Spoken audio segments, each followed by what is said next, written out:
कोनेवाडी नजीक साचलाय दुर्गंधीयुक्त कचरा। गाव नजीकच्या वनहद्दीत बिनबोबाट होतंय कृत्य। ग्रामस्थांना ये-जा करणं झालंय जिकरीचं। वन विभागाच्या झोपा।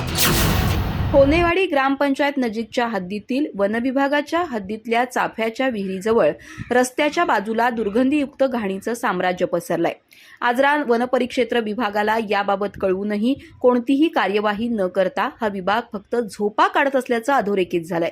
अन्यथा ग्रामस्थांना आंदोलनाशिवाय पर्याय नसल्याचा इशारा देण्यात आलाय। कोनेवाडीच्या या परिसरात सूचना फलक लावलेले असताना देखील इथं आजरा महागाव रस्त्याच्या बाजूला खोल दरीत पोल्ट्री व्यवसायातील मृत कोंबड्या, सडलेली अंडी, इतर मृत जनावरं आणि त्यांचे अवशेष, वैद्यकीय उपकरणं इत्यादी घाणीचे घटक राजरोसपणे टाकले जात असतात।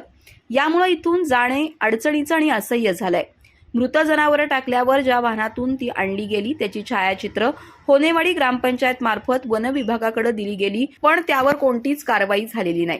संबंधित क्षेत्र वन विभागाच्या ट्रॅप आणि सॅटेलाइट कॅमेऱ्याच्या नजर कक्षेत येतं। जंगल क्षेत्रात आग लावताना, शिकार करताना, कचरा टाकताना आढळल्यास त्या व्यक्तीवर भारतीय वन कायद्यानं 3 वर्ष कारावास आणि 25,000 रुपये दंडाची शिक्षा आहे। तरीही आजवर कोणावरही कारवाई न होण्याचं कोडं उलगडत नाही।